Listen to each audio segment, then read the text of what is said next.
Good evening, and if you're just tuning in, thank you so much. You are listening or watching the Angel Rock. My name is Lorilei Potvin. I'm your host. I'm a Canadian clairvoyant medium, a crystal Reiki energy healer, Akashic Records practitioner, spiritual teacher, and mentor, humanitarian activist, it seems, over the last 2 years, and I'm also a registered nurse.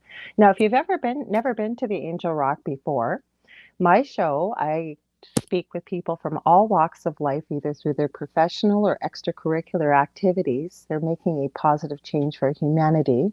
And this is one of my favorite guests, a returning guest that I am having on. But before I introduce him and read his incredible bio, I just want to remind you, if you are on, it's called UFO Paranormal Radio, or you can type in UPRN on Facebook. I will be able to see your comments.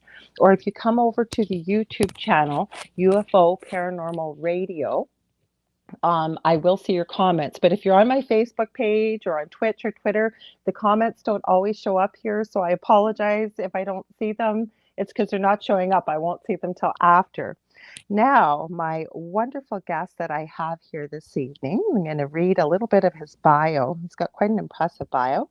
Paul Anthony Wallis is an international best-selling author whose books probe world mythologies and ancestral narratives for their insights into human origins, human potential, and our place in the cosmos. We're going to be discussing his brand new book, Echoes of Eden, regarding what secrets of human potential were buried with our ancestors, memories of ET contact, as well as two of his previous books, which we will mention this evening as well in the series. Welcome, Paul. G'day, Lorilei. Thank you so much for having me on your show again. Oh, I saw that you had this book written, the third in the series, and it came up on my feed, and I was typing in the comments, Paul, you got to come on my show. And you were so gracious to send me the book, and I started to get into it. I had to put it down, and it was so difficult because, my God, like right from the first, I've literally got goosebumps, and it's not cold because it just captures you from the first few words. So let's talk about this. So now this is the third in the series. If you wouldn't mind reminding people the first two and sort of the impetus that got you started into this third book in the series. Sure. Well, the first book in the series was Escaping from Eden, and it asks the question, does Genesis teach that the human race was created by God or engineered by ETs? And that book really is me sharing my own journey of discovery, coming from a background of 33 years in church-based ministry as a theological educator, a trainer of pastors, a church doctor, archdeacon in the Anglican Church. What took me from that world into the world of paleo contact? And paleo contact is the theory that our ancestors had contact with ET civilizations in the deep past. So that's where Escaping from Eden begins. It begins in the Bible, and then we go on a journey all around the world. And then the sequel was The Scars of Eden, and it asked the question, has humanity confused the idea of God with memories of ET contact? I love it. And The Scars of Eden looks at some of the evidences, not only in our ancient texts, but in our geopolitics today, in our psychology as a species.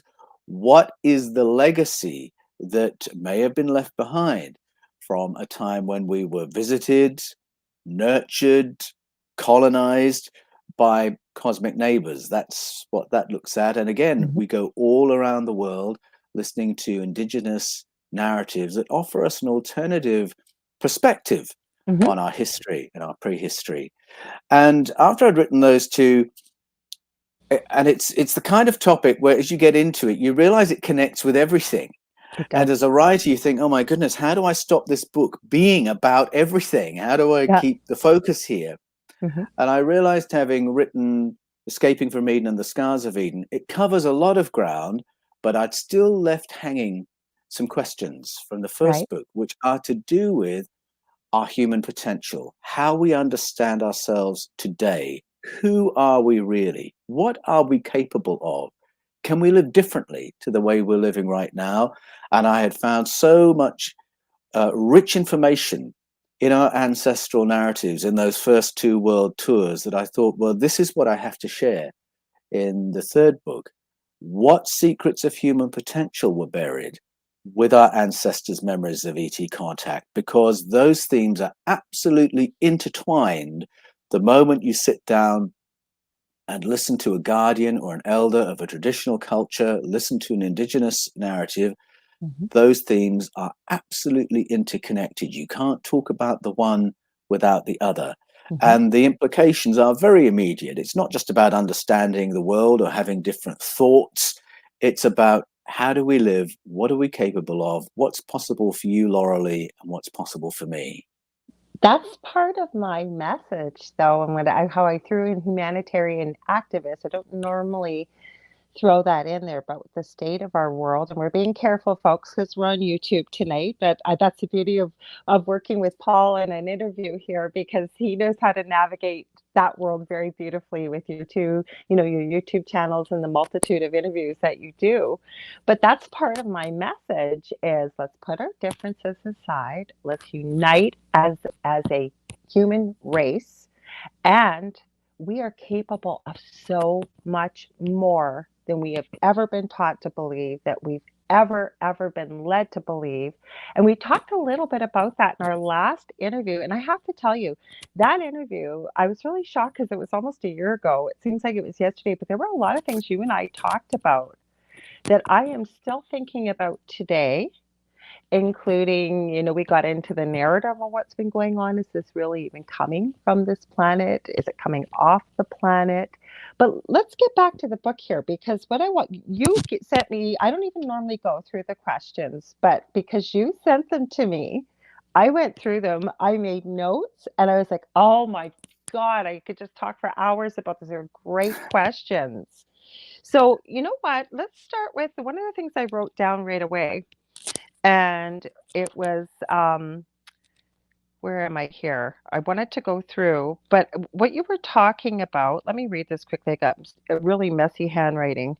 Um, it reminded me of the movie The Eternals, and I think it was talking, if I remember what I was documenting, this was about half an hour ago, was the possibility of ET coming here and nurturing the human race, giving us the building blocks for civilization, if you will. And here, I don't watch a lot of movies, but I watched that movie, and it wasn't, well, they were an ET race, but more of a cyborg type race. I don't know if you watched the movie or not, The Eternals. Oh, yes, I I did. I you watched probably it did. with my kids. Okay. And in the end, I had to leave the room because I kept saying, "That's in my book. That's I in my book." I know. I was reading And your questions my going, kid, "Dad, wow. please stop. Let's just watch the movie." Yeah. But I love what they are doing with the Marvel universe right Mm-hmm. now, because there is so much ancient information in those movies. These are just not casual scripts that have been written for Mm-hmm. fun to entertain young viewers. Mm-hmm. A lot of very deep thought has gone into creating that universe and telling the stories. They are stories told by our ancestors from cultures all around the world. Go to Plato, and you'll be reading a good chunk of what's in No Eternals. It's very way. deliberate. I Yep. applaud it because I think it's getting these ancient thoughts and stories out there in a way that people are happy to take on board, because it's told as a story. Mm-hmm. It's not a documentary saying this is how it is, I want Yes. you to change your view. It's telling it as a story. And when we hear the story, there's a certain resonance. It just lands in our Mm-hmm. hearts and in our spirits and sits with us. And I think it's intended to, so that after a while, we can begin joining the dots, so that if my kids in 5 years' time sit Mm-hmm. down with Plato, they'll Yep. say, hang on, I know this story. Or if Yeah. they sit at the feet of a traditional shamanic healer from Southern Africa, they'll say, oh, yes, I'm familiar with a lot of what you're telling me because I Mm-hmm. saw it on Marvel.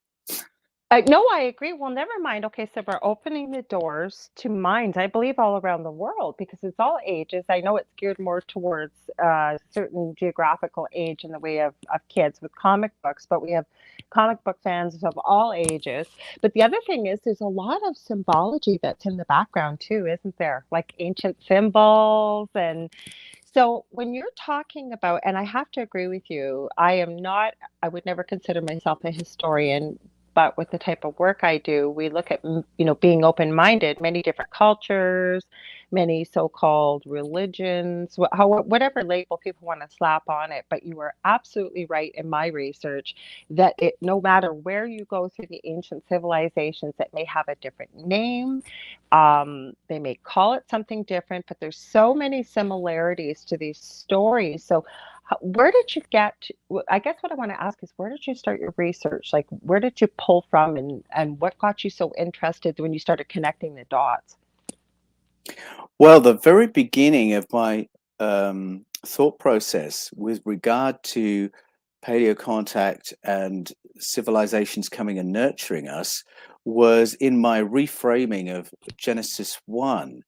Hmm. The work I do in Escaping from Eden really caused me to ask the question, what's the nature of our ancestral narratives? Hmm. What's the nature of world mythology? Do we read it as if it's like diary entries, word by word? This is what happened. Hmm. Do we expect those stories to be fables or moral tales, and we look for some moral of the story?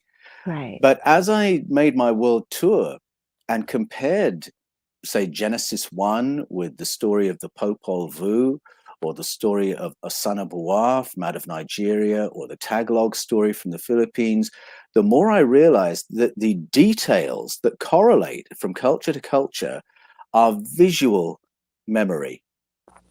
It's different language, different metaphor being used, but it's invoking the same picture when you listen to the stories. And so that told me this is not a document that's gone around the world and been written by different cultures. It's not an oral tradition that's gone around in Chinese whispers and varied as it goes along.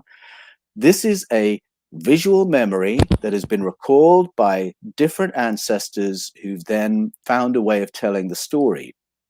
The moment you realize that it's a visual memory, you realize that, for instance, the Genesis 1 story is of a planetary recovery. And it tells you straight away that the first contact that's mentioned in Genesis 1 is a story of visitors coming and nurturing life and civilization on Earth and helping in a moment of reset and rehabilitation. That's how the story of the Popol Vuh goes, the story of Viracocha, the story of Osanabuwa, the Zulu story of Mbabwana Warisa. If you go to Native American peoples, First Nation Canadians, Aboriginal Australians, they will all talk about visitors coming and helping our ancestors get a footing on planet Earth, understanding how to live on the surface, what plants are good for food, what are good to avoid, what are good for medicines, what are good for higher consciousness. All the stories have elements of terraforming and rehabilitation of land and separation of waters. And so that from the get-go had me realizing that our ancestors have a memory going back so many thousands of years, about 10,000 years, I would suggest, in a whole layer of stories that are talking about benevolent contact. The first contact being support, help, technological advances that moved us from living in animal subsistence on the planet to knowing how to farm, and therefore how to have a specialist society, and therefore how to build a civilization. And what I explore in Echoes of Eden is where those memories have gone, why they've been suppressed, why almost every story of colonization through history includes the story of those stories being hidden, banned, buried, burned, the languages and literacy destroyed so that those stories can't be recovered. Why? Why are those stories pushed down so aggressively? And sometimes they are obscured.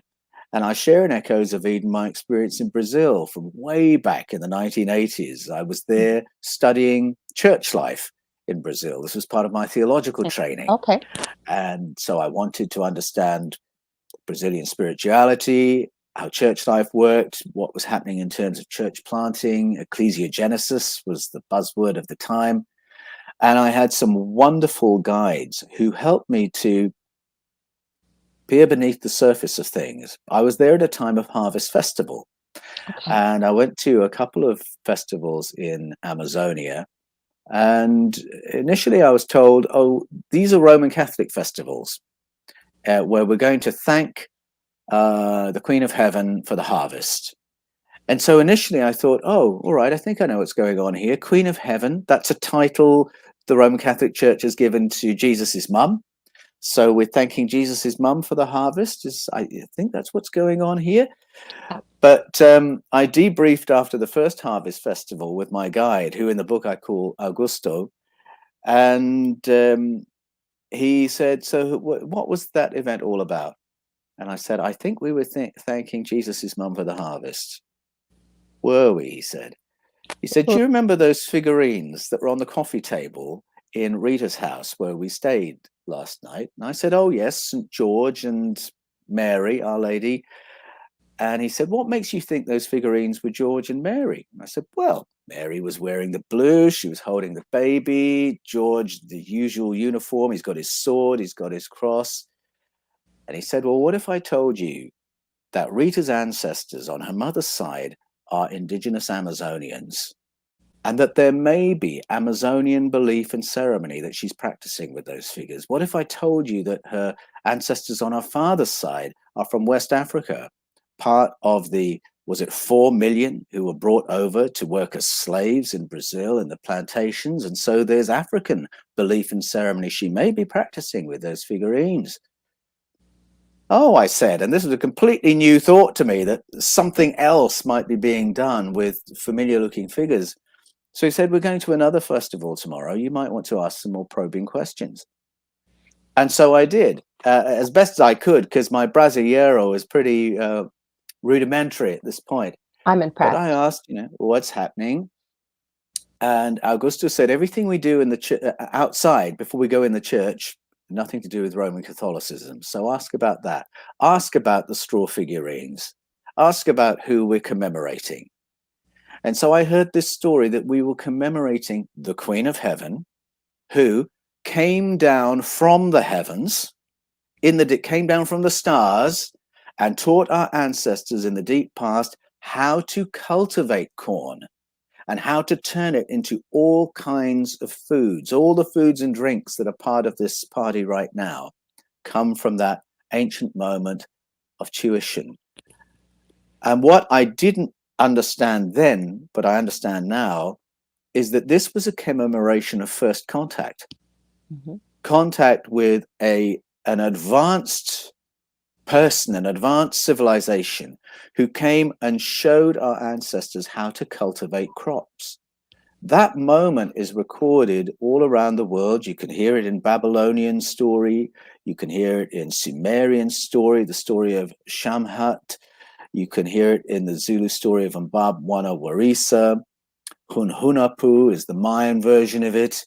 And now I was hearing the echoes of the Brazilian version of it, a memory of first contact, but which had Catholicism sort of airbrushed over the top of it to make it look like something else. In the 1980s, Pope John Paul II was trying to clean all this up. So he's trying to stop all those ceremonies outside the church, the cleaning of steps, the use of figurines in your home. He wanted to stop all that. He wanted to get rid of the African contribution. He wanted to get rid of the indigenous contribution and leave only the Portuguese Catholic layer of the story. And what's amazing to me, and I unpack this in Echoes of Eden, is that in the 80s, Pope John Paul II was trying to get rid of those old stories. Go back to the 7th century BCE, and Judaism is trying to stamp out exactly the same stories and exactly the same memories. They're trying to get rid of, they didn't have straw figurines, they had terracotta figurines of Asherah, who's known by many names, Hathor, and many other names, but it's the same thing, a commemoration of a female entity who nurtured our ancestors, gave us the gift of agronomy, and turned us into a civilization. The fact that you've got a span there of 2,700 years where the story has survived and all the authorities have failed to extinguish it. That's really a central thread of Echoes of Eden. How has this story survived? What's its relevance? Why are they trying to get rid of it? And why do they always fail? I've got so many questions. I was like writing them down. Like I seen your list of questions. I went, oh, I'm gonna have to have Paul back on because I know we're gonna get into some deep stuff here. Okay, so I agree with everything you're saying because coming from a medical background, and I always say I come from a big pharma background, but if I can use something natural or whatever it may be, I'm not advising anybody medically that's listening, just for my own family, I do. But when you start to look at the roots of modern medicine and all the natural sources, it's like our creator or whomever left us with everything we needed on this planet to make the medicines that we needed. But when you start thinking about this and you go, okay, I don't think we were like rats where we had one tester and the tester tested to see if it was okay before anybody else could, because we just wouldn't know. Somebody would have to show us what was good for what. But my big blaring question is, how did all these civilizations globally, because we didn't have the internet, we didn't have communication, we did not have a telephone, all seem to have similar stories of experiencing first contact. How did this happen? Like that's blowing my mind. And they're all talking about the Queen of Heaven. Like, is she, because from the spiritual side, I understand there is no space and time on the other side, that you could be in infinitesimal amount of places all at the same time. Is that what she was able to do? Like, and then the other thing I'm going to add in this, it's kind of a long question, but why are they suppressing it? What's your thoughts? I have thoughts on why I believe they're suppressing it, but I want to hear what you have to say. Sure. Well, when we listen to the ancient narratives of contact, Hmm. I think you've got all kinds of contact with all kinds of entities being named.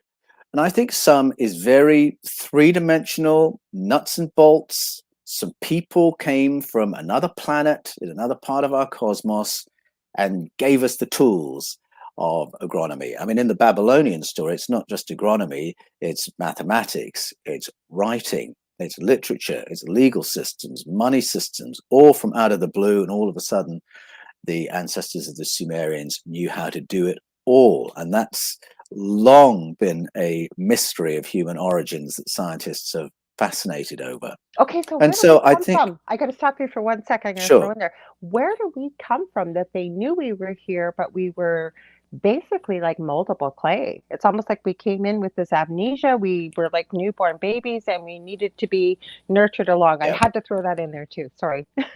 sure. Well, I hold to the view that's called panspermia. Or if you asked an ancient Zulu, they'd say this is the story of Unkulunkulu. Okay. And whether you're listening to the ancient story of Unkulunkulu or the modern theory of panspermia, both are saying that life arrived on Earth from elsewhere, that in seed form, life Okay. on Earth arrived on the planet. So panspermia is the theory, and you will hear this from top authorities in DNA research. From the 1960s on, top Okay. DNA researchers have argued for this, including Francis Crick, the co-discoverer of the double helix of Yeah. DNA. Carl Sagan used to argue for this. British Interesting. physicist Leslie Orgel argued for it. Top authorities today, Maxim Kukov, Vladimir Sherbak, all argue that life in at least this quadrant of the cosmos is the norm rather than the exception, and that along with every other element, the genetic coding for biological, conscious, intelligent life has been seeded throughout the cosmos, that whenever it lands in an hospitable environment, meaning a planet with water, it will ultimately generate forms of life similar to the ones that we're familiar with on planet Earth.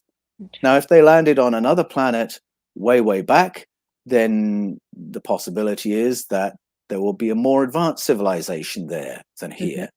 And what it means is that all life in the cosmos is ultimately related. It's the same genetic coding, the same genetic seeding. And so we shouldn't be surprised if cosmic neighbors turn up who look a bit like us Yes. and who might have a very strong fellow feeling with us. When we listen to our ancestors, some of those who visited us most certainly had that fellow feeling. Those who came from the Pleiades, Okay. according to Aboriginal Australian story or Native American story, have a very deep emotional sense of Mhm. connection with us. Yes. You read some other stories, less so. To them, we are a workforce. And maybe there are others that we're like plants to them, that we're just nowhere on their map of intelligent life. True. There's a huge spectrum of life out there, but we are somewhere in the picture. We're part of that family. And the Mhm. first contact stories that our ancestors tell are, thankfully, of species turning up who love us and want to nurture us. So that's a very nuts and bolts kind of Okay. contact, people like us. But then there's other contact that happens where our ancestors, and therefore we, have to be Mhm. a little bit more agnostic about who we're in contact with. If we listen to Plato's stories of contact, it's an interdimensional experience for him that he describes. He Okay. talks about entering, and this is 2,500 years ago. Plato, I mean, you can't name a more well regarded, credible figure in the history of international thought than True. Plato. He had, I argue, in Echoes of Eden, uh, a an experience of an altered state of consciousness. Okay. Now, in his writings, he says it was Socrates who had that experience. I argue that both of them had it, that both of them went to the Eleusinian complex in ancient Athens. Both of them took that brew, which was a mix of um, tea and fungus that had been fermented, to Okay. induce an altered state of consciousness in which he could then perceive and be in communication with entities that we usually don't perceive, but that are interested in us and involved with us. So that's a different kind of contact. He's a little agnostic as to whether these are ancestral spirits or some other kind of entity. And when you listen to traditional healers, you hear that same kind of agnosticism. Oh. Mhm. If you go for healing, and I know you'll relate to this, Laurel, if you go I to am. Yeah. healing, to a Yes. traditional healer, they will perceive you entering the room with a little invisible cloud of supporters who are there to support your progress and your healing. And the healer's job is to tune in to the conversation between Yeah. those spirits Mhm. and their own spirits. Plus your body, though. So, The body has a lot of language with the energy. I will throw that in there. oh, absolutely.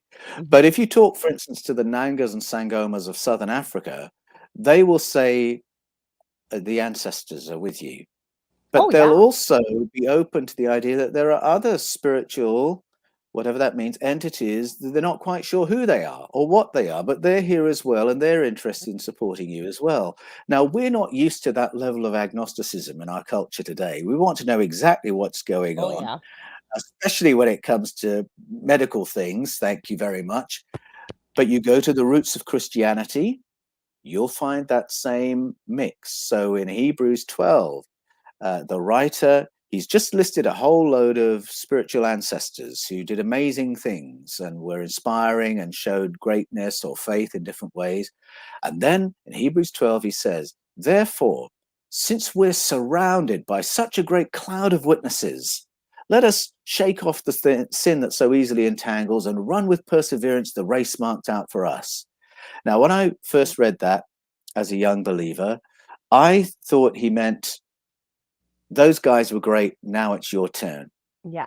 But you read it a bit more closely. He says Mhm. these ancestors are witnesses. That means they're watching you. And he doesn't say since we're preceded by. He says since we're surrounded by. Yes. That means they're present. They're present. They are very interested in your life and how you're running your race. And then what if we read that in a less collective way? What if you, Lorilei, are surrounded by a great cloud of witnesses, ancestral spirits who I love am. you and want to support you? Exactly. So there it is in Christianity. Whereas if I say that to most Christians, they'll say, "Oh, that's not Christianity. That's something else. You know, that's New Age. But That's it's paganism." not. No, no, I it's was not. raised It's I was not. raised Roman Catholic, and I want to give a shout out, guys. I'm sorry if you've ever seen a show between Paul and I. We'll just be talking. I'm going to try and keep an eye on the chat here. The Dell's here, Dave's here. Carrie Langdax is loving this, and Dell has a question. How about genetic blending? Human and horse, lion and eagle, snake, all things in ancient lore he wants to know about. What did you find out about Oh, that? wow, that's a really good question because there are Mm-hmm. many ancient cultures Excuse that me. talk about hybrid creatures. Mm-hmm.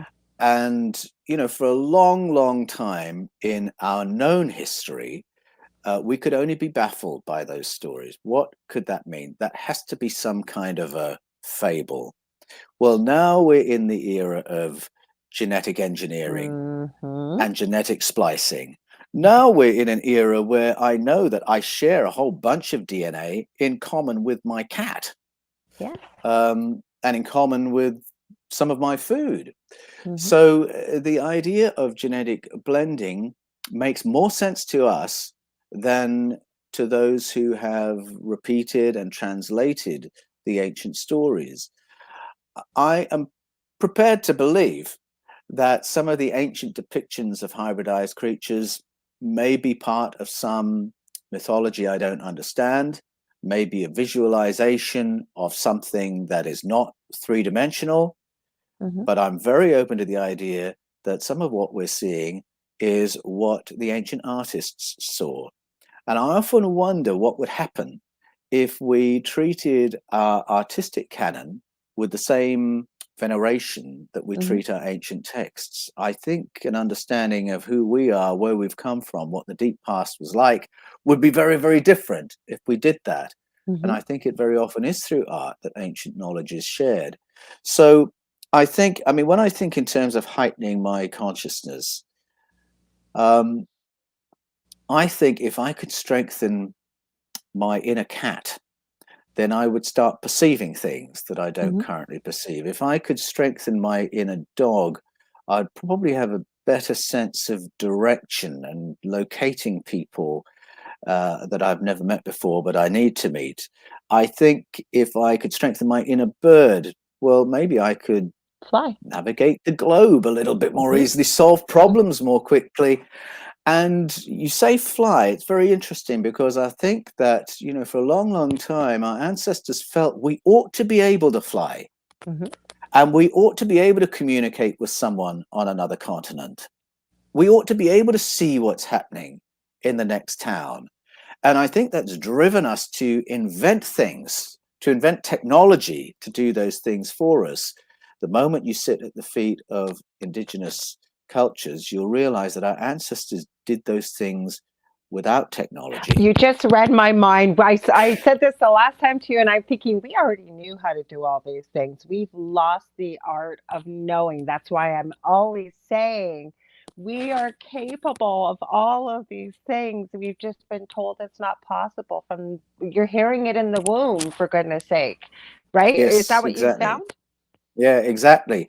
And I'm very fortunate to have contact with people who are deeply rooted in Aboriginal Australian story, Okay. who will talk about learning the song and dance of animals, so that not only can they read the environment for what's going on in it, but they can gain information you would think impossible via our animal neighbors. And it's part of how Aboriginal elders did their remote communication and did their remote viewing. And I have stories and echoes of Eden of a very venerated Aboriginal elder who could do those things, it was as if he had surveillance cameras, all around Australia. Yeah. But what he'd actually done was learn to listen to the song and dance of the animals.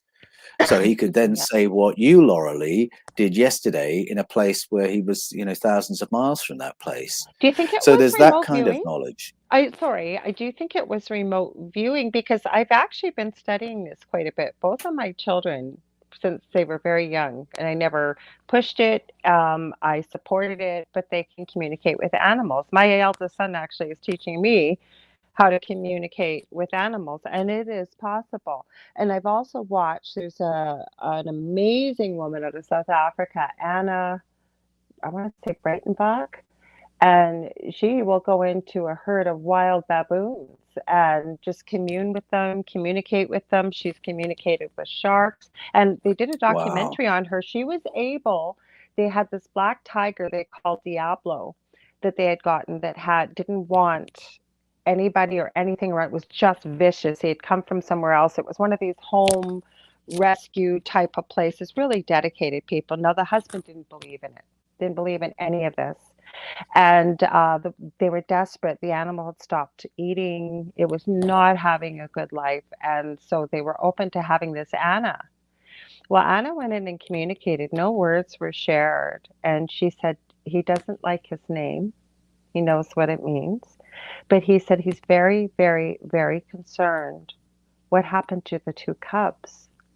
And people looked at her. What do you mean the two cubs? Where he was before, he was a father figure to two cubs that were in the cage beside him. He was very concerned about them, and he was able to make his what was wrong and why he wasn't comfortable and what he needed. Well, I'll tell you that owner is a believer now, and they verified with the story that where he had come from, there were two cubs right beside him, and what he needed was the knowledge to know they were okay. My whole point is I think we are capable of all of this stuff, the telepathy, all of this. But why is this being hidden from civilization? I know you discuss this in your book, don't you? So why do you think all of this is being hidden from us? Well, we were saying earlier about this being in the roots of Christianity. Mm-hmm. So, ancestral support is that. Information from other entities is there. Why didn't that become part of mainstream Christianity? Yeah. We'll take that as an example. And I think what it is that any government really wants to play the role of the ministry of truth to their society. They are the authority. That's really what it boils down to. They say what the news is, what happened and what did not happen. The idea that you can have interdimensional entities running around giving your people alternative news, alternative information, alternative power that you've not given them, I think is really just runs totally against that top-down vision of how to run a society that most empires have. And I think for those reasons, when the empire hijacked Christianity, they wanted to hijack a form of Christianity that was this shape, with a pope at the top and archbishops and prelates and bishops and priests and the people at the bottom. And the people's role is to worship and obey, compliance, just to pay the taxes, pay your tithes, believe what you're told and do what you're told.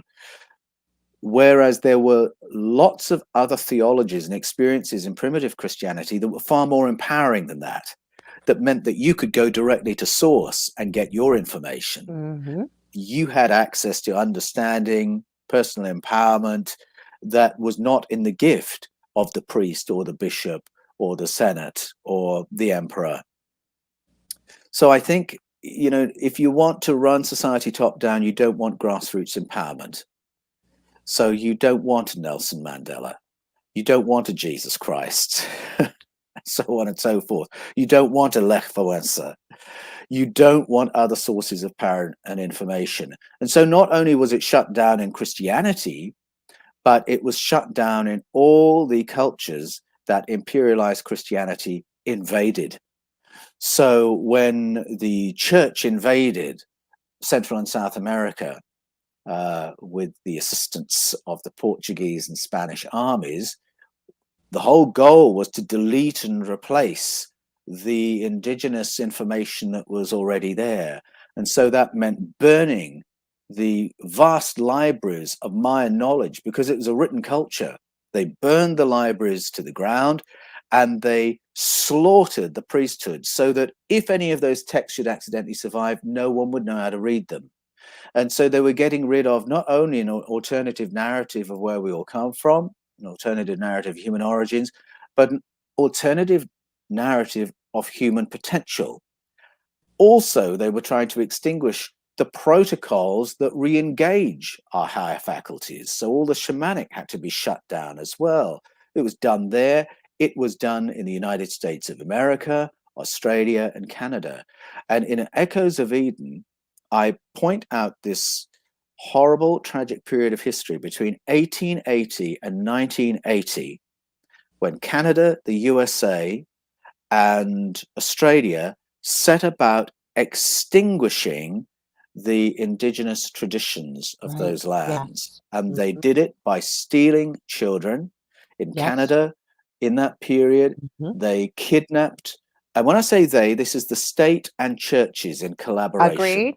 Agreed. kidnapped Mm-hmm. at least 150,000 First Nation children and murdered at least 10,000 of them.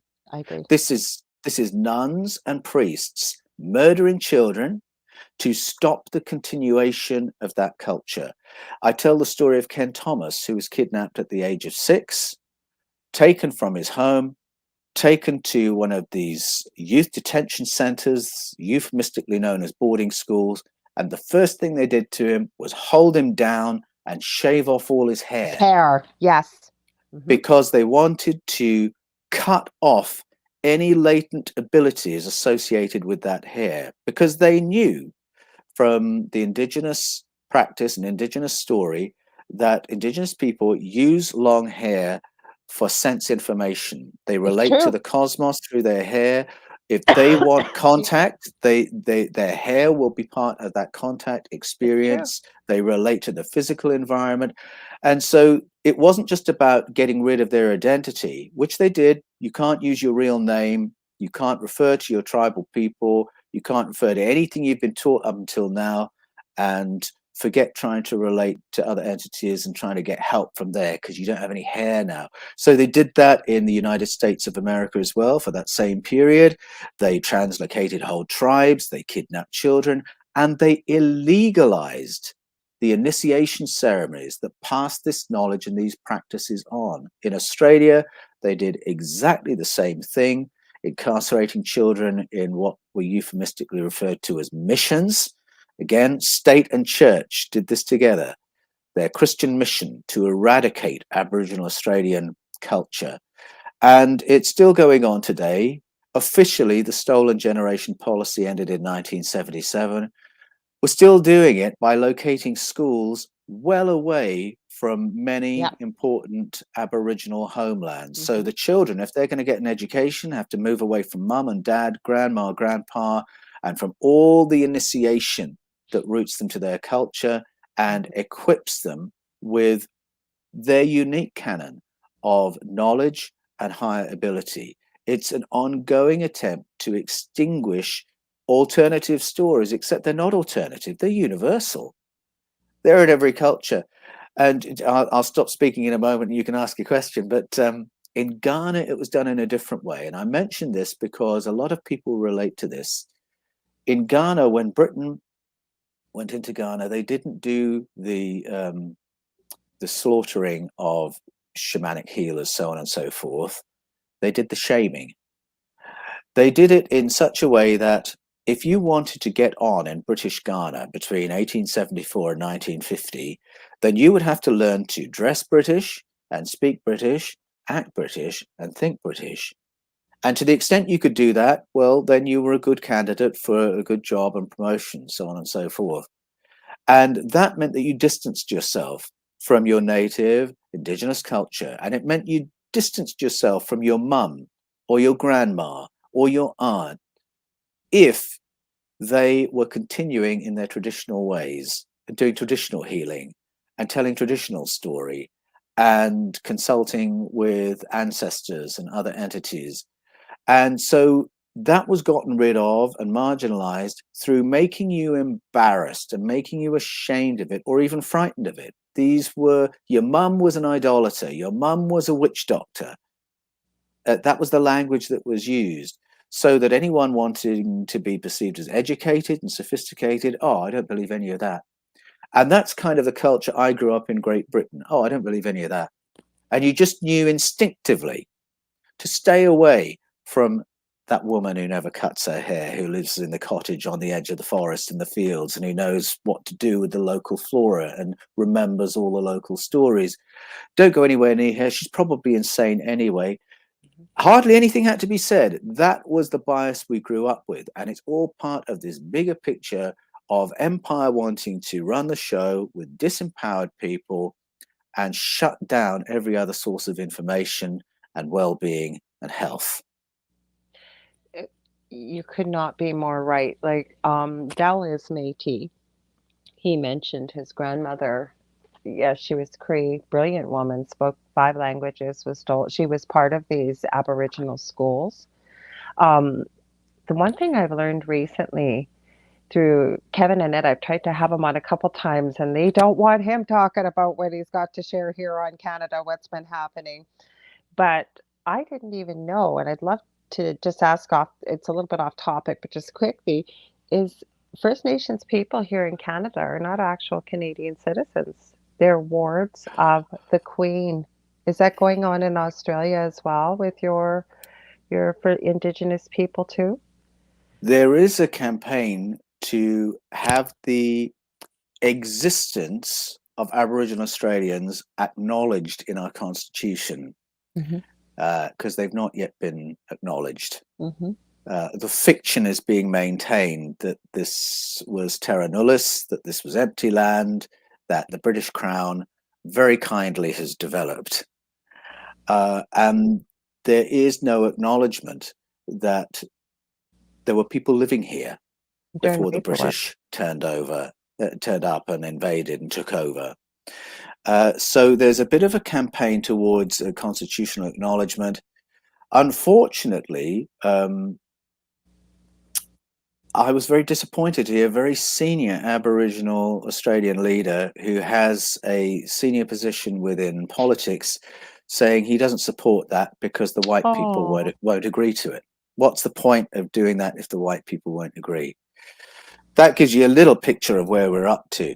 And the fact that only a few years ago, I'm trying to remember the year when we had a prime minister by the name of Tony Abbott, he could stand up and announce 150 Aboriginal communities that were being defunded.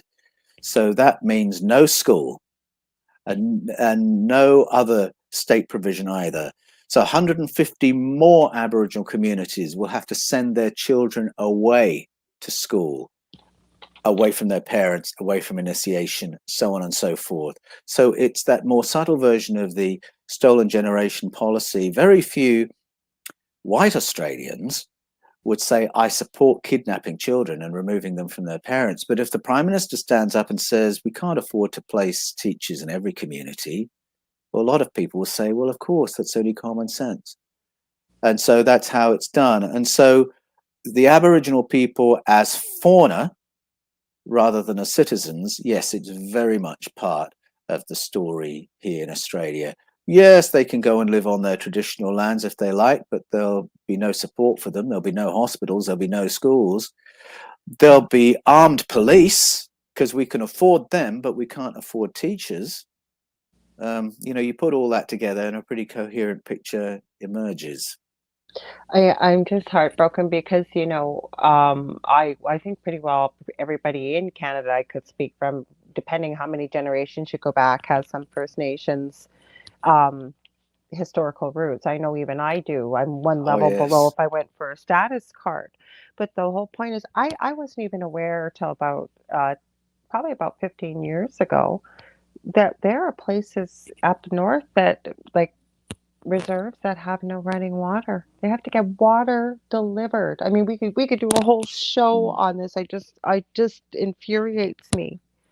But what I wanted to ask you to relate to the book, Paul, because this is something that really perked me up.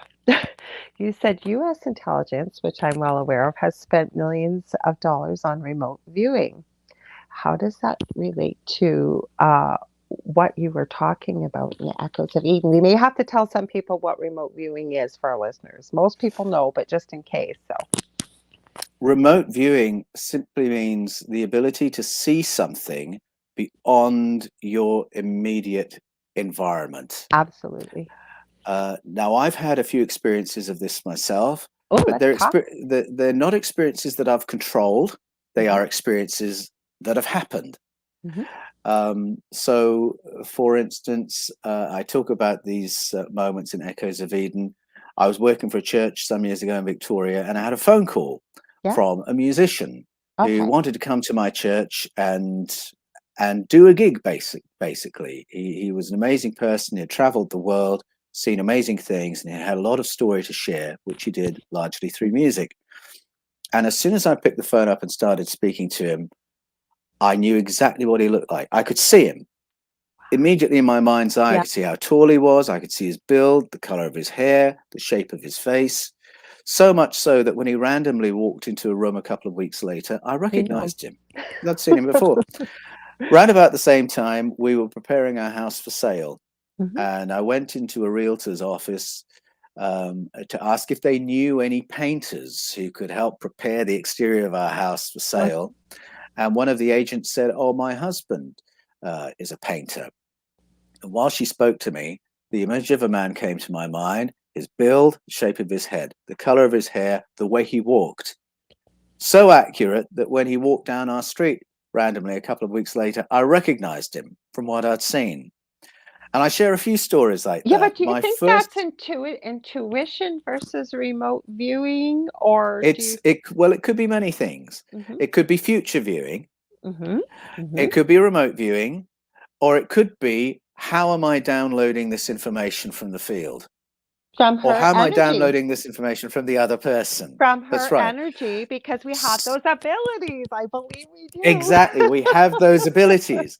So this has been a real paradigm shift for me, because in the past, when I was heavily involved in Christian ministry, if something like that happened, I would have to explain it through my Christian ministry paradigm. And Okay. so I would say, oh, well, this is a word of knowledge. This is a prophetic gift.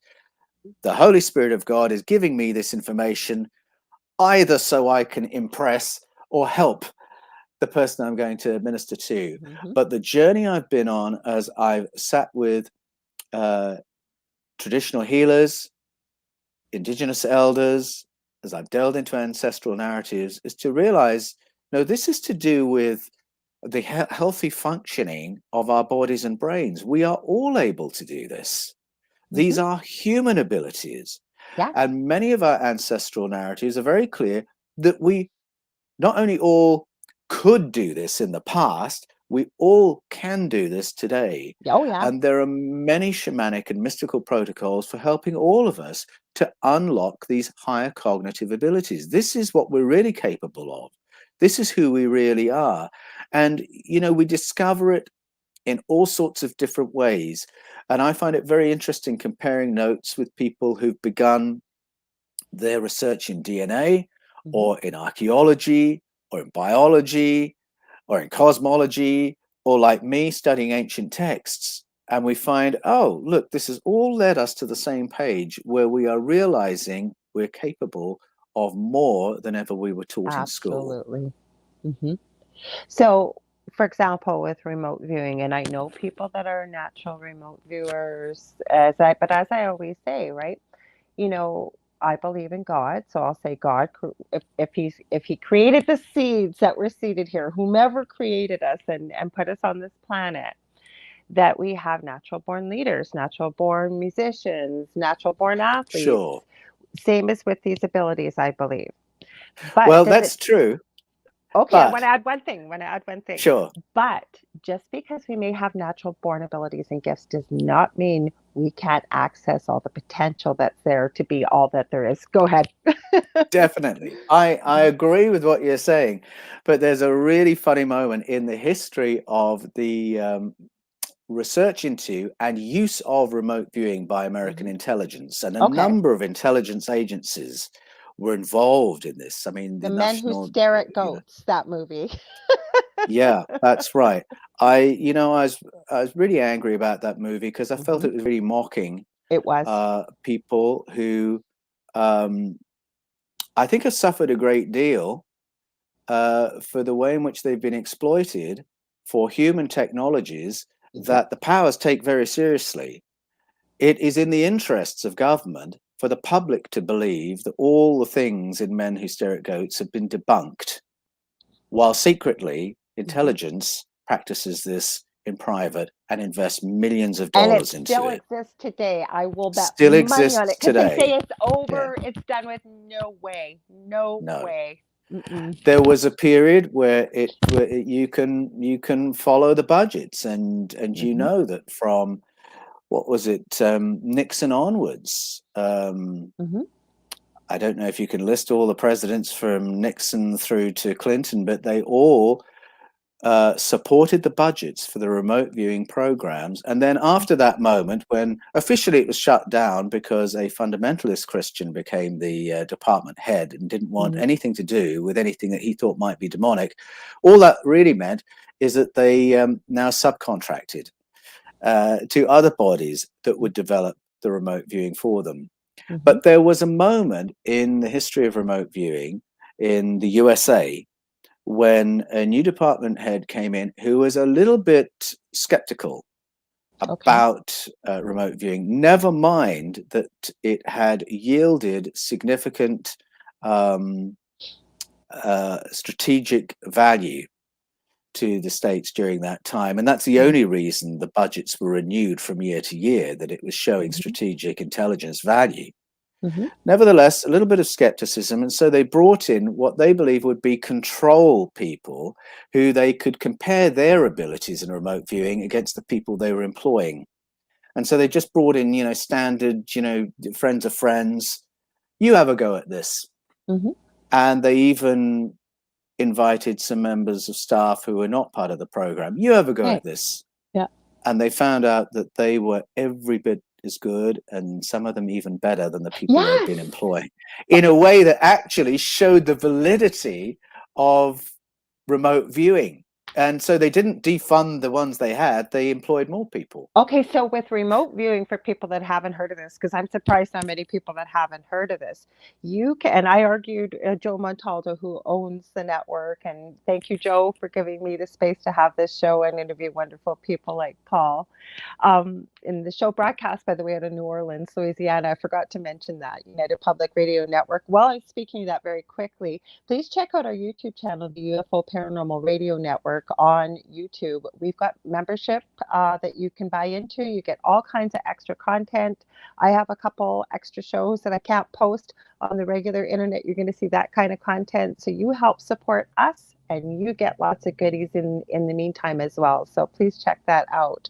I argue with Joe about this because with remote viewing, he's tried to tell me you can only see like buildings and things. Are you kidding? I have taken a course that he gives you a meditation to get into the theta wave level with your brain, and he's got and he teaches you, because there's a sketching process that you do, right, and you don't question it, you just do it, and I'm really oversimplifying it, but you can go forward in time.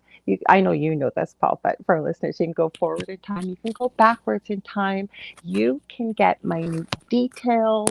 There is Oh, one yes. gentleman that is hired right now by many companies when they're going to try a new product.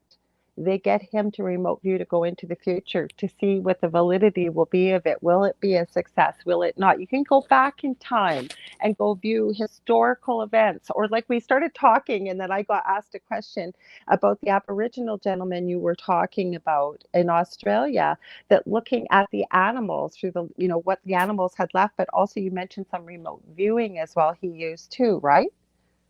That's right. Mm-hmm. So remote viewing is very interesting because it can happen in lots of different ways. Yeah. So the Aboriginal elder I mentioned uses an approach that I've never heard of the CIA inviting a barnyard of animals to come in and assist with No. remote viewing. But this was his approach.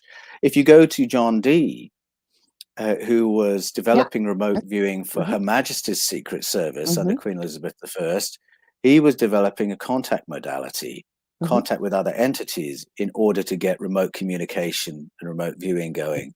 We talked before about activating higher cognitive abilities to do it.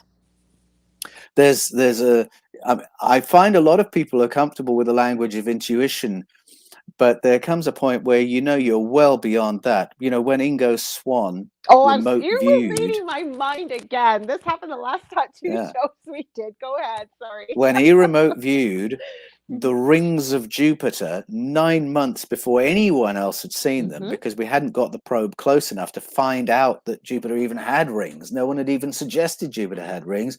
And yet, 1973, part of this program, he drew the sketch of what we were going to see. That goes way beyond intuition. Or you go to President Carter. I applaud President Carter because he came clean about the fact that they used what he described as mediums to do remote viewing when military intelligence failed. They were trying, I can't remember the year now, was it 1974? Okay, I was going to say 6. Okay, go They ahead. were trying to locate a crashed Russian jet in Zaire. And with all the technology we had at that time, US military intelligence couldn't locate that jet. They wanted to get there before the Russians got there. Well, this lady, who President Carter described as a medium, she was actually a US Air Force officer, remote viewed where it was, meaning that she gave the exact latitude and longitude of where that jet was. So right then and there, that's a lot more than sensitizing your perceptual field. That's a lot more than heightening your intuition. That's tuning in to information on a global scale.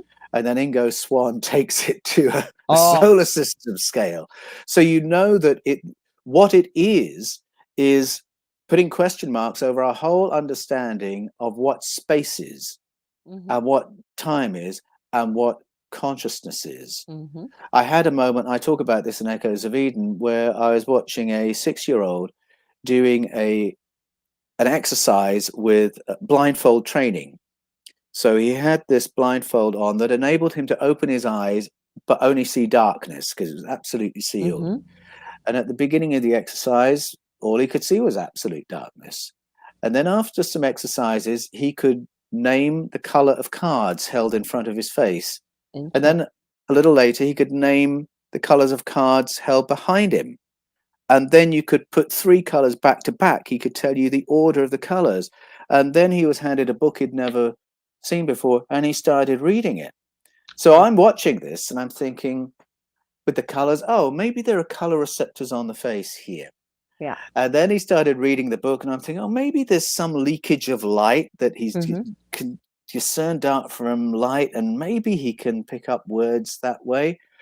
And then from out of the blue, the trainer said, "What am I holding under my desk?" And I call him Carl in the book. Carl pauses for a moment. And he says, "Well, I can see two rounds of glass. There's black wire around them, and then I can see 2 lengths of black wire, 2 straight lengths." And then the trainer brings out from under his desk a pair of black wire frame spectacles with big round lenses. Not only were they under his desk, but they were in a different country because we were doing this online. And so that was one of those moments where my paradigm is stretching and stretching. Oh, is it receptors on the face? Is it he's heightened his sensitivity? And then all of a sudden, oh no, I can't explain this at all. And we're into the realm of what is space? What is time? What is consciousness? And even if I want to scale it down and say, well, how did he get that information out of the mind of the trainer? He's still in a different country. He's still online. It's still beyond my means to explain. And I think some of these things take us into territory where even people who've been practicing these things for generations, for thousands of years, are a little bit agnostic about how this works. Well, But they because know we're how. told But they it's know how not to do it. possible. Because They we're just know told how to it's do not it. possible. Because I'm going to read a comment here. Maxine said you never use meditation or theta. You use alpha 1. Maybe for you, you do. But I'm telling you, I took a course with somebody that has Chuck Kennedy, has a whole group he coordinates. They had 92% accuracy with finding missing children, solving cold cases. He teaches even in this course some more in depth. I just took the first level. And the practice scenarios, all you're given is a 12-digit number. You don't know what you're Mm, finding, you don't know what you're locating. That's for yes. practice. You're just given the number. He uses a theta meditation. I will tell you, it worked for me because he was on um, another podcast I was watching, and I happened to call in. It's a friend of mine, Jason Bland with Paranormal Soup. Oh, I love And Jason I Bland. love Jason too. And he helped us so much with our paranormal experience. I always try and give him a shout out because he's such a great guy. And Chuck mentioned on that show when I called in that I think I got them right. Like I did like 3 cases. I haven't practiced it in a while. So for you, Maxine, maybe the alpha one works for you. But again, could we do it naturally? Let's talk a bit about that, Paul, because I think we can, because then we start looking at the quantum and then, universal consciousness, whatever you want to call it, right? It's all there. I mean, heck, you could even pull past lives in there. All that information that we picked up, if you're a believer, I Yeah. am, of past lives. Where does the energy, right? The laws of energy can not be created nor destroyed, but transferred from one place to another. It's all got to be sitting somewhere, right? So, what's your I, thoughts on this? I agree. I think there are many ways we can do it. Yeah. And in a sense, learning to get into theta, learning to get into alpha are hacks. Yes. But the Yes. point is that the big picture is we are capable of doing this. Without any And of them. it's in our being, it's in Hmm. our brains, it's in our bodies. And I really don't mind, what the method is. What we're doing is unlocking who we are. And that's Yeah. the real exciting question for me, because it's not, when I talk about higher cognitive abilities, on the one hand, it's fun to think in terms of superpowers, Yeah. to bring it back to the classic DC Marvel world where you've got ordinary people, but they get these superpowers. We all Yeah. relate to that, resonate with that, because we think it should be possible. We want those powers. And wouldn't it be fun to have X-ray vision or future vision, or wouldn't it be great to have self-healing? Something. These are all just the pieces Hmm. of a higher state of being. Hmm. These are just the pieces of us reclaiming who we are as human beings. And I like how many of our ancestral narratives put it into that context. You say our ancestors were greater than we are simply because they knew how to do all these things. And it's still in our blood, it's still in our DNA. And I think that speaks not only to abilities, but to our self esteem as Hmm. individuals, as a species. Also, that picture of support that we were talking about Hmm. before, these contact modalities, the idea that you and I have an invisible team that Hmm. supports us, speaks to our value as individuals. Yes, it does. What a positive way to go through life, believing that you've got the support of your ancestors and that We you've do. got even the support of other kinds of entities, Hmm. some that you've never seen or imagined, who support your progress and your healing through life. I think that not only motivates you in a journey of discovery, Hmm. it, I think, encourages you to live altogether more confidently, take a few more risks, and live in a more expansive way. I have to agree with you, but like I said, you just sent me so many great talking points on one of these. So, for example, with AT contact, um, you talk about the human potential as well as indigenous cultures globally, the healing and ecology are all connected. But how are they all connected? And then you pull in our history with all of that. How is it all connected? Well, those first contact stories I talked about before, Hmm. it's really interesting. They are stories of ecology. They are stories of how do you live on the planet in a way that enables you to exploit the benefits of what's around you without destroying what's around you. Hmm. How do you live off the plants without eating them all up and then you never see them again? Yeah. So, that very first lesson is a lesson of ecology and balance. But then you've also got these stories in which they um, genetically modify our ancestors. So we've got a greater capacity for intelligence and consciousness and technology. So that's a very profound kind of help going on there.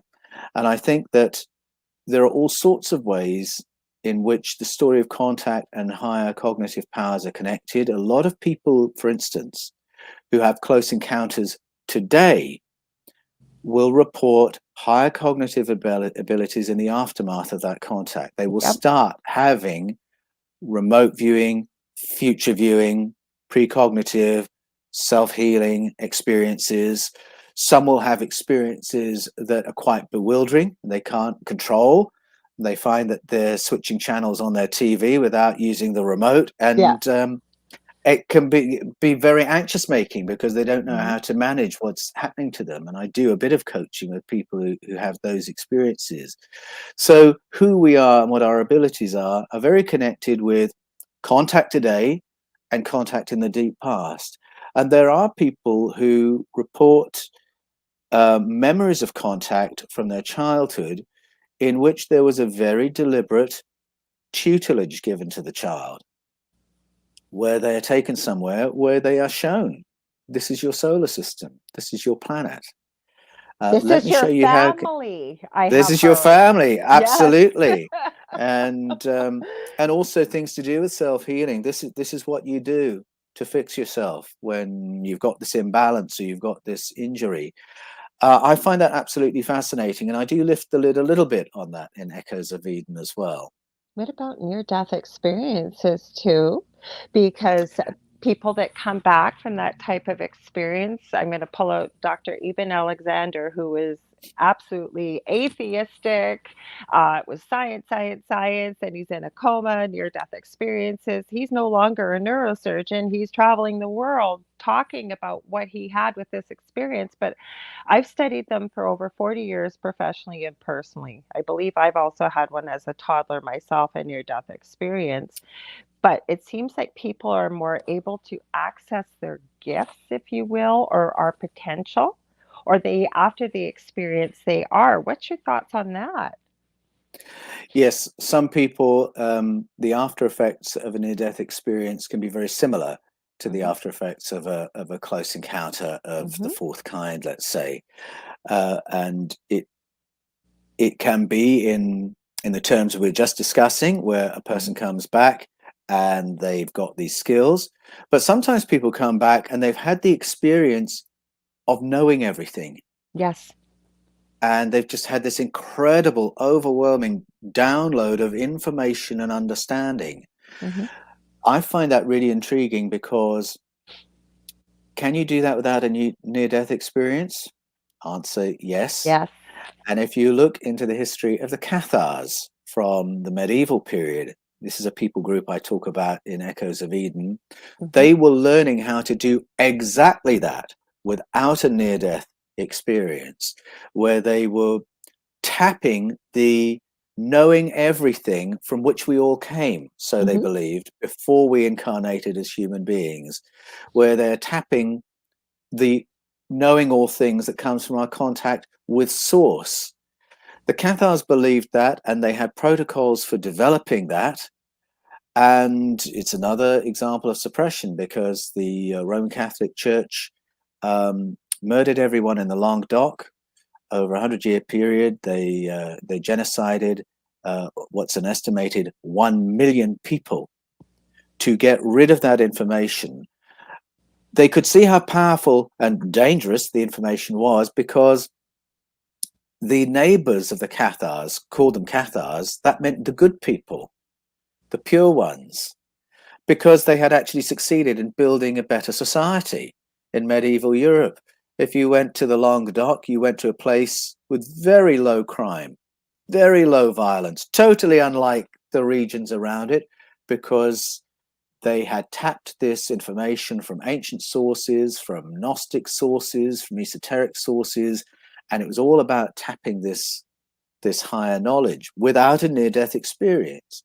But then there are others who deliberately enter near-death experiences in order to have this download experience. And so you can go to Southern Africa, you can go to Aboriginal Australia, and there will be near-death ceremonies that are designed to transform your awareness and understanding of this life. So you will go on a fast, you will ingest substances, you will become dehydrated, and it'll all be very carefully curated so you don't die, but they want you to have a near-death experience because of what comes when that happens. This goes back to Plato and Socrates as well, people who lived incredibly courageously and gave us information that is life-changing 2,500 years later, because they did a near-death ceremony in the Eleusinian complex. That's really what the Kaikion mysteries was all about. People can do that today. So there are many ways you can get there, and some people, of course, have near-death experiences entirely by accident, because something happens on the operating theatre, or they're in a car crash and they're in a coma, and then they come back having an experience which it's very difficult for them to talk about. Whereas in a traditional culture, they could go to an elder and say, this has happened to me, and the elder will say, this has happened to you and our ancestors for thousands of years. And it's okay to talk about, because there's so many questions I've got in my mind I want to ask you, but yes, you know, it goes back to our last conversation. This is the part that really sat with me when we were talking about, you know, is what's going on right now in the world, is this coming actually from off planet versus just who we're seeing, the names that are being named. But then we talked about the possibility of there being a human 1.0 first, and we were too highly evolved, so they developed the second version. But then we talked about, and we see this where people get hit in the head or they're in a coma or whatever, and it's like that light switch is turned on, and an ability they never possessed before this accident shows up. So did it had to have been there, basically is what we were talking about, or the possibility that it's there, right? The way that's right. Yeah, so you know, with this third book, were you finding anything else to support that? Or, and then the other thing I want to ask you too, I don't want to forget, I'm going to write it down, but it's about ET, the purpose of why I believe they're still visiting. Plus, I know a lot of people, myself included, paranormal experiences and ET. Why did they go hand in hand together? I got a lot of questions. Mm. Well, in Echoes of Eden, I don't give too much away about the secrets of traditional initiation ceremony, which holds a lot of secrets about how to unlock these higher cognitive abilities. But I share enough. It's a gateway book that is really showing the reader where to go to find out more, what avenues they can go down to find out more.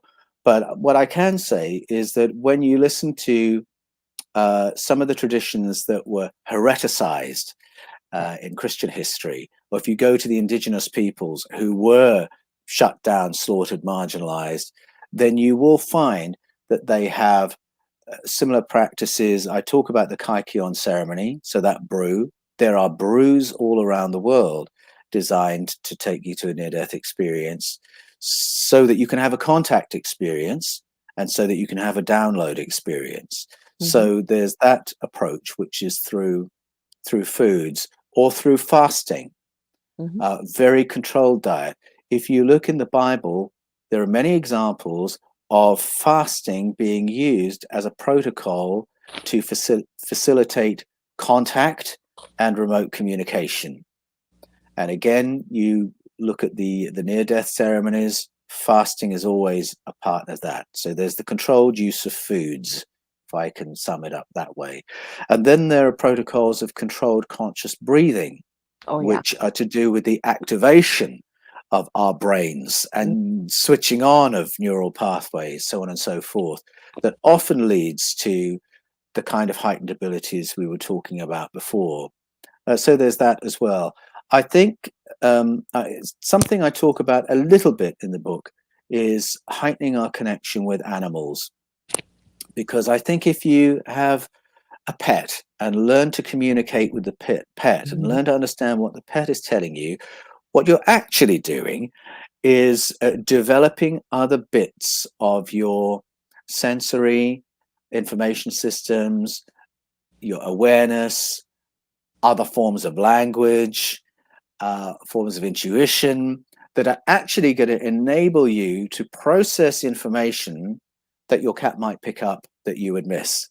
So I think that's, it's such a simple hack, if I put it that way. If you want to develop your consciousness, get a pet and learn to look after it. Paul, Learn you to find out what every it time I wants, have a show with you, you read my mind. I literally wrote down, I swear to God, too, while you were talking. So all these little things we're talking about, the question I was going to ask you, are they hacks or are they keys to open that Yeah, they're unlocked door? keys. Hmm. I don't say hack in a negative way at all, Yeah. because a hack is an easily practiced Access. thing. It's something you can take hold of. Oh, I understand that. Let me try that. But yes, they are keys to opening up a whole new arena, and they are just the way in. So all my books are gateway books, really, and Okay. Echoes of Eden is that for higher cognitive abilities as well. So there are things like that I do mention in the book that just help to open up these topics for us, not just as things to think about, but things to begin to experience and practice. Okay, so we've touched on the animals. I am a major animal person. I adore animals, and I also find, and I'm not bragging about this, but I just mentioned this actually to Dell the other day. Even with wearing masks, babies, small children, and animals all just come to me always. Like I'll be in the store, not even paying attention, and I'll hear a little giggle or a coo, and I'll look, and there's a baby trying to have a whole conversation with me. Strange Mm, animals just come up and sit. Even people in stores. It's been not that I'm keeping track, but I think one time in about an hour and a half, I had 8 different people that did not know me yeah. just came, started to talk, and tell me their whole life story. And Oh, yes, I love every that. one of them without fail, I have no idea why I'm telling you this. I don't even know you. But I think, again, Yeah, going back to these abilities, that's why I'm sharing this, is that I think we have this innate sense or feeling. We're able to know whether it's energy, whatever it is, right? That that people, animals, whatever it may be, can be safe with certain energies. We can pick that up. Like yeah, if we start to tune into that. Like for example, I was on a podcast and as a friend of mine, he knows me. I didn't know that he was a part-time magician, and we were talking about energy. I have a pendulum, but I picked up a pendulum, was holding it, and I'm telling them what the pendulum's going to do as I'm sitting there. And people were, "Oh my God, she's a witch. She's using spells. He said, I'm a magician. You must be using some kind of trick because I think this is part of the problem with humanity is we've been led to believe that these things aren't possible. But they are possible. This is what what you're talking about, right? Like yes. things like this. You talking about attracting babies and animals Hmm. reminds me of something that I talk about in Echoes of Eden, and that is the alteration of our state of being.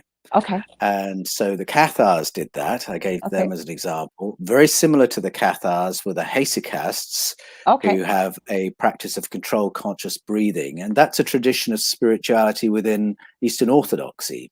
Hmm. And one of my favorite Hesychasts was a guy called Seraphim of Sarov.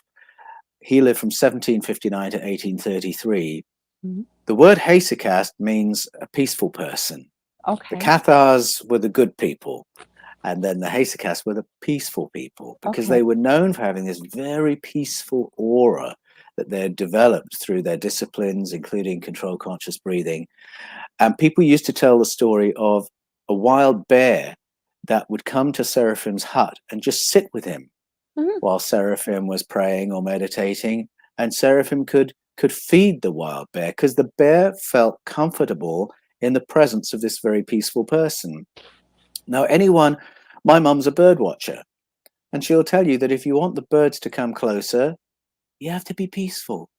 And that doesn't just mean, you know, be quiet, don't turn your ghetto blaster on, don't crash through the bush. No, it means Mind. have a peaceful spirit, and the animals will feel undisturbed by your presence. So there's that layer to it. Hmm.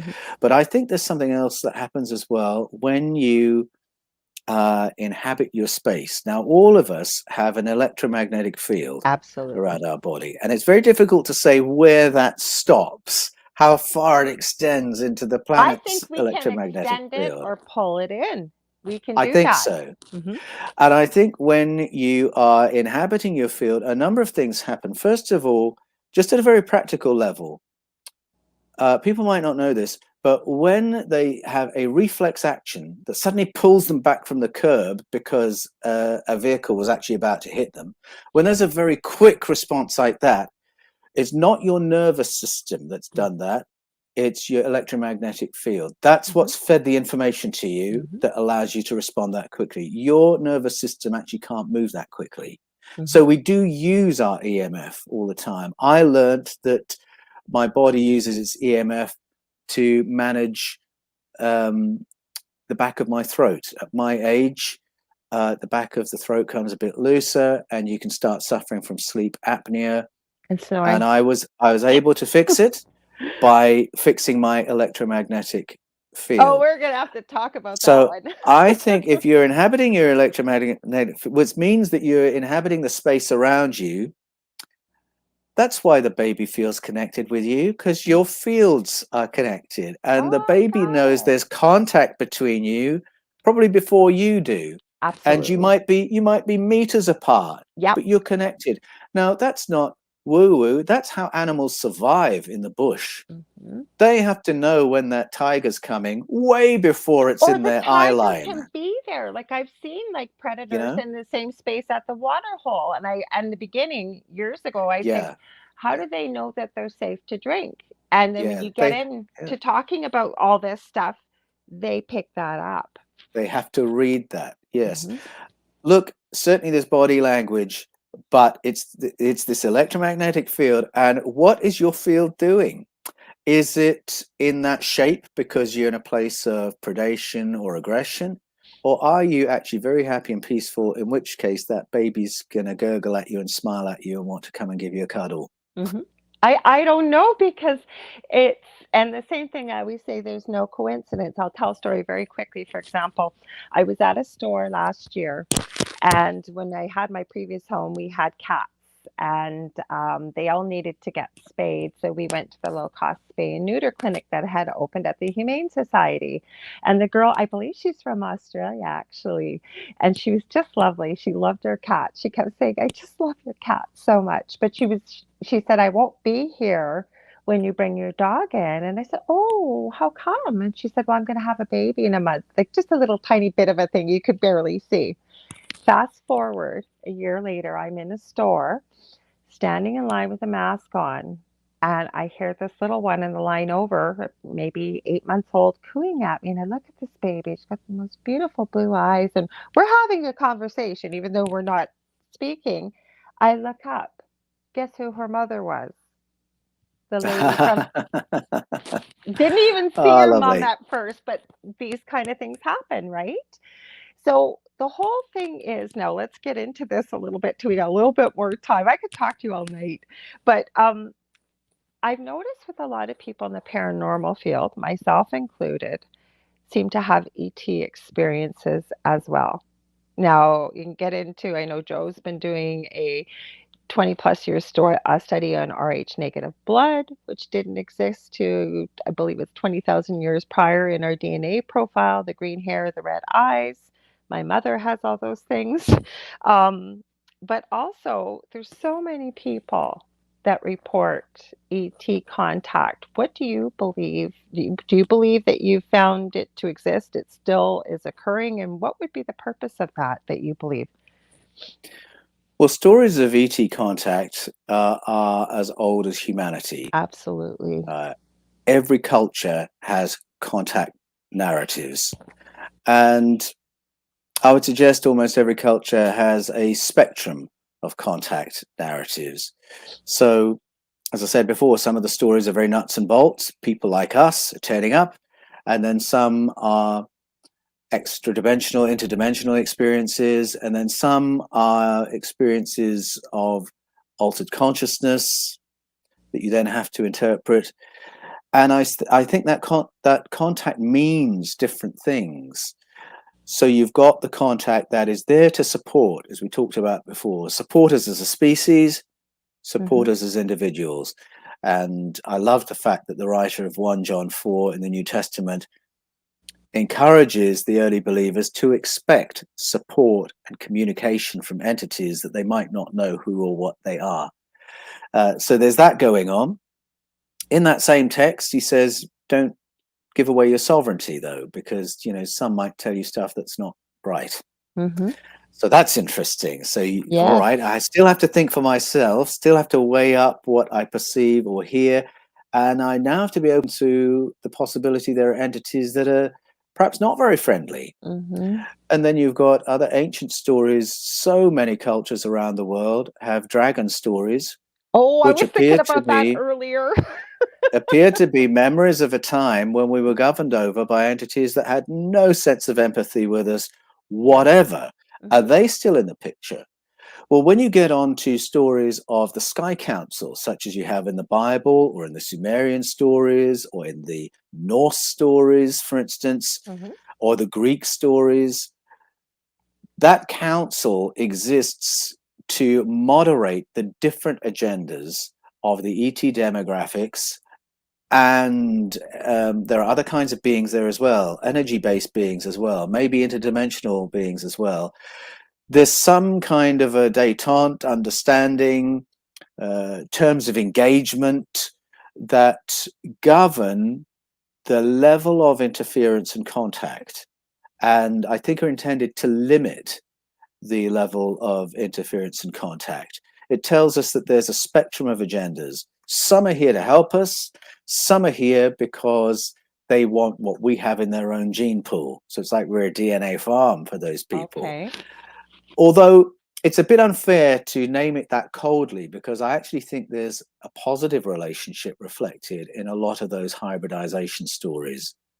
And then there are other abduction experiences, contact experiences that seem more harrowing. And so maybe then Yeah. you've got entities who want us for other reasons or who only want what the planet has to offer. Then you've got stories of iconic entities that feed off the emotional life of biological beings. I think those are all a part of the spectrum. I think that's why there's a Sky Council, or as Hamish Shed called it, an intergalactic federation. Now, he, Yes. in case people don't know, was for 27 years Israel's chief of space security.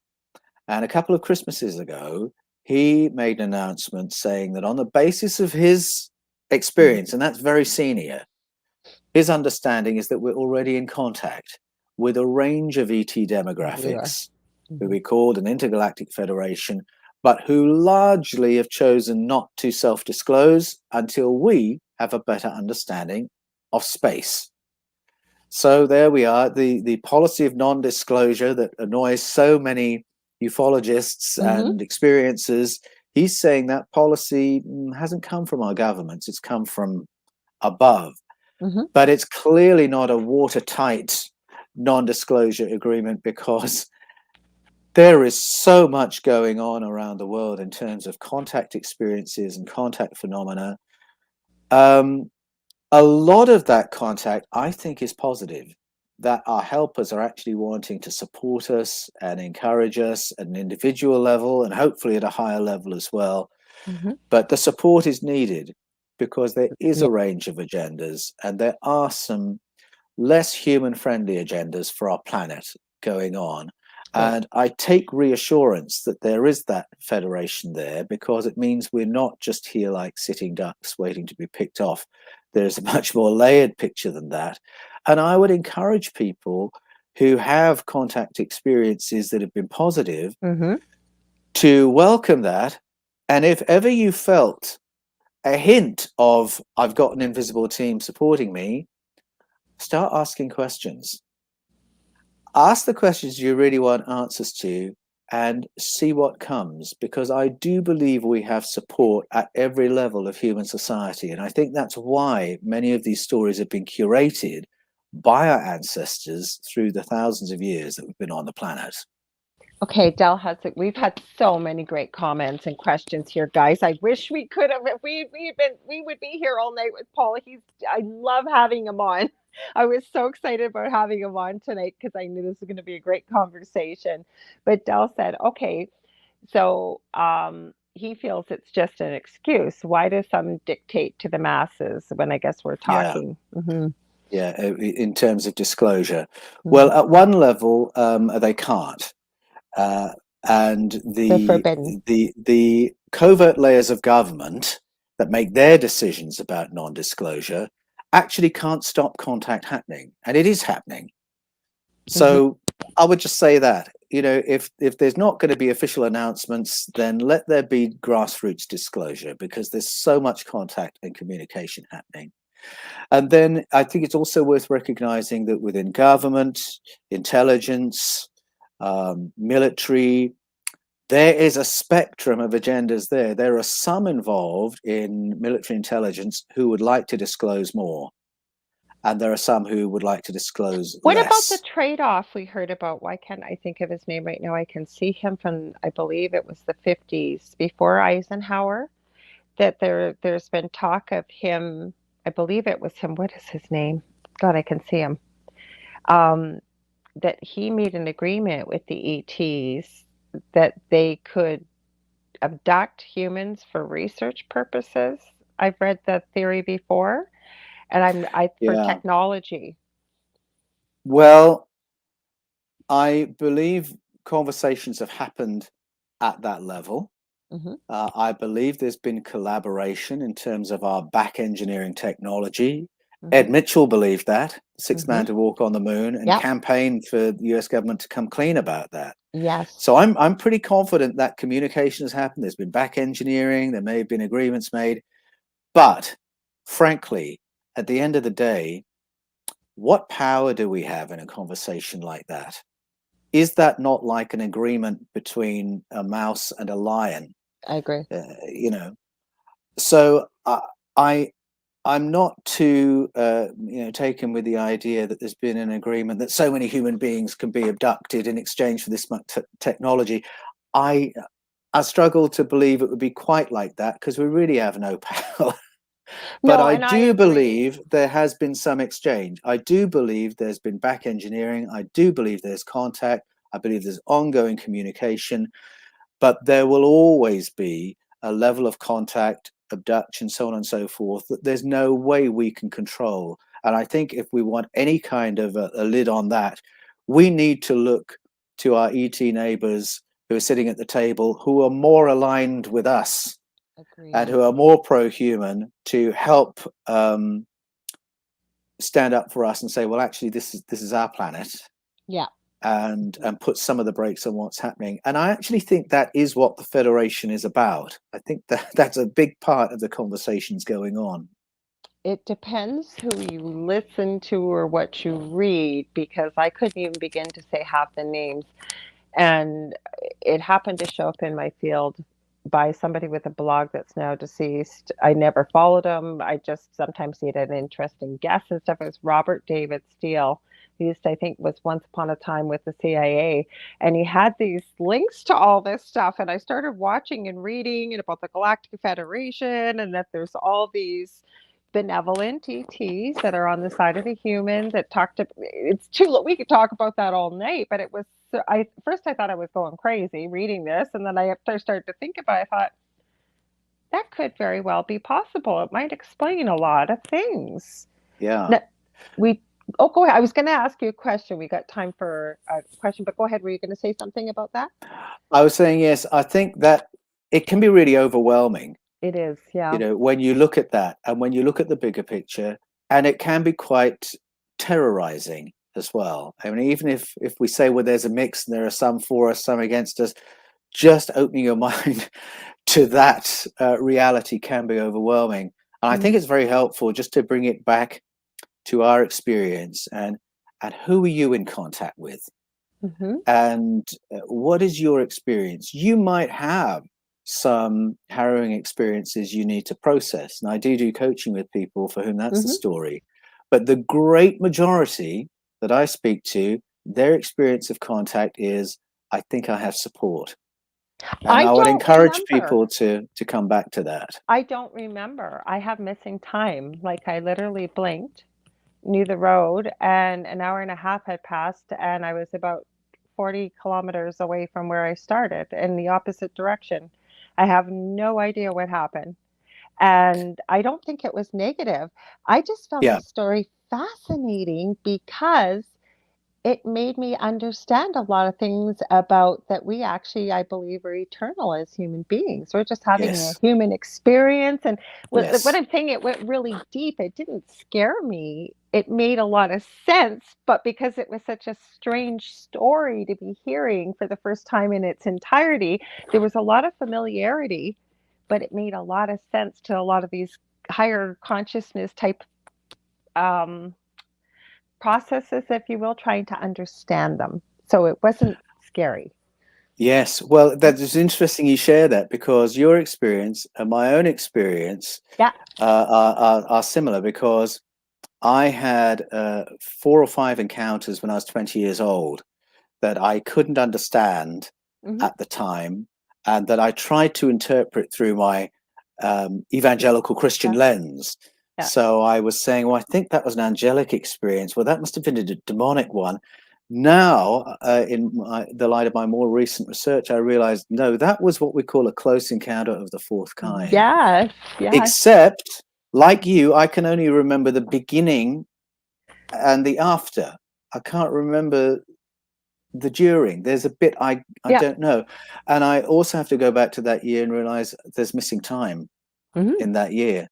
Hmm. And I think a lot of people do have experiences like that, where they half remember something, or they Yeah. remember the beginning of something and then they're not sure what happened next. Hmm. And I would love for people to feel free to share those stories, because the more we share the stories that don't make sense, the more a coherent picture will build up. And the Hmm. picture that builds up is, we're in company. And it's not so strange. It's the same thing I always said when we lived in our extremely haunted house before. It felt very isolating because it's not a conversation you would have in line at the grocery store. But No. when somebody starts the conversation, all of a sudden everybody comes out of the woodwork. Everybody has Yeah. experience, right? That's exactly right. That's Mhm. exactly right. So I would encourage people to tell their stories of the strange or half remembered, Yeah. because of that. That as soon as I say, well, I had this experience, I think it might have been a close encounter of the fourth kind. If I can Yeah. be brave and say that, Yeah. other people will jump in, and their stories might have nothing to do with an ET contact, but it'll be Exactly. something they can't explain either. And it Yeah. just gives permission for people to Exactly. share things they don't understand, and begin to acknowledge that there's more going on in the world than we understand. Exactly. Now we've only got a few minutes, but I want to ask Dave's question. You're probably not going to be able to give a quick answer, but and I'm going to have you back if you're open to coming. Paul, people have loved you Sure. in here. They've been all kinds of great comments, questions. They keep saying Paul is amazing. We love him. So what Dave wants to know is where do you believe the Garden of Eden was on Earth, Paul? Or should I say, or do you Well, believe that it even yes, the existed? Garden of Eden sounds lovely, doesn't it? And Yes. we think paradise when we hear that phrase. But uh, when I read the biblical stories alongside the source narratives from out Right. of Sumeria, Babylonia, Arcadia, Syria, the picture that emerges is a little bit different. And it turns out that within the plain of Eden was an enclosed zone where our ancestors were modified by colonizers who wanted us to work for them. And Mhm. so there was a wider human population, and then there were those of us who upgraded and adapted within the controlled enclosed zone. And Mhm. that's actually what has been remembered as the Garden of Eden. Mhm. Yes, it was a great place because food was provided, shelter was provided, medical care was provided, but it's a totally different picture to what we think it is. Mhm. Where it was, well, I think if we're looking in the Middle East, if we're looking on the Shinar Plain, if we're looking in ancient Mesopotamia, then we're in the right part of the world. When we look at the geographical cues that are named in Genesis, they don't quite line up with Mhm. the geography of planet Earth as we know it. So either there's an esoteric reason for that I don't know, or it's referring to a time and it's fused an even more ancient story with a story from, say, 10,000 years ago and another from 200,000 years ago.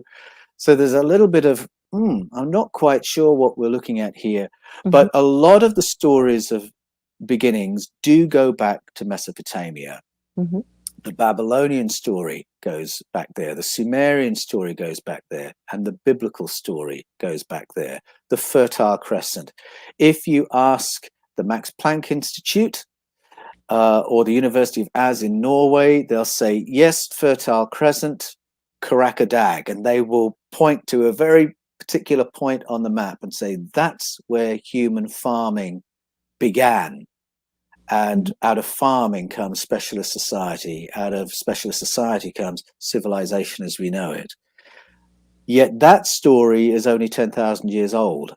And if you go 800 miles down the road, you can find the remains of a megalithic society that's just coming to its close 10,000 years ago. Go off the coast of Yonaguni-jima, Japan, or the Gulf of Cambay, India, you'll find, again, megalithic remains that were above sea level no more recently than 10,000 years ago.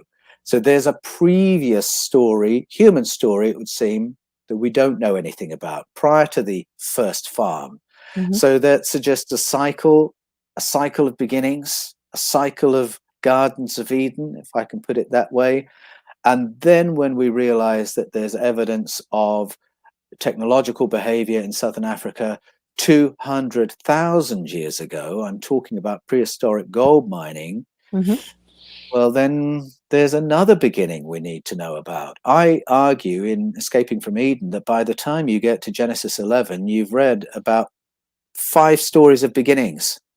They might be the same beginning. They might be 5 different beginnings, 5 different civilizations. I'm hoping we can hold there because I had more questions to ask you. Will you please come back? People are asking, please have you back. I would love to have you back because I had lots of questions still to ask you, Paul. I'd love to. Thank you. Well, you know what? You always give me so much food for thought. Out of all the people I've had on my show, and I love people, like I said, that conversation, some of the stuff we talked in the last show, that has stayed with me all this time and has come up in many different conversations with people because you and I are on the same page about a lot of stuff, open-minded to consider it. I don't have your historical knowledge, but I got to agree with a lot of what you said. I want to thank you so much for being here. Where can people find you? Where can they buy your book? And where can they listen to your channels? Sure. Well, you can find me at paulanthonywallis.com. That's Anthony with an H, Wallis, Wallis. paulanthonywallis.com is my website. If you want to do coaching with me, you can reach me through there. Okay. You can find me on YouTube. So the Fifth Kind TV on YouTube. And the Paul Wallis channel on YouTube. I'm always in the comments on those channels and get into conversations with people there. And for my books, you can go to Amazon, Kindle, Barnes & Noble, wherever books are sold. You'll find Escaping from Eden and The Scars of Eden. Right now, the new book, here it is, Echoes of Eden. You can pre-order the Kindle edition right now. Awesome. And if you want the paperback edition, May 1st is when Echoes of Eden gets released. Awesome. Get hold of those books and I will talk to you about it. Find me in the comments on YouTube.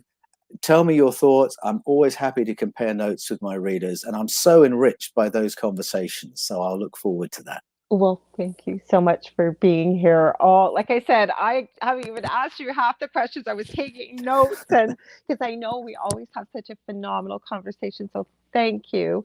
I want to thank everybody for all your great comments and questions in the chat. I will be sending Paul a link to the show as soon as it's up on YouTube. And he's got links to, he's tagged in everything that I've shared. So he will see your comments, I'm sure, too. If you want to get a hold of me, you can get a hold of me on facebook.com/Angel Rock. I do mentoring as well as healing work. I do connections with your your group of surrounders, if you will, your ancestors, whatever you want to call it, and get some interesting information that way. I will be back next week, same place, same time. Another interesting guest. I'm trying to recall who I've got booked for next week. I know I've got somebody. It'll be somebody interesting, I'm sure. Anyways, thank you so much again, Paul.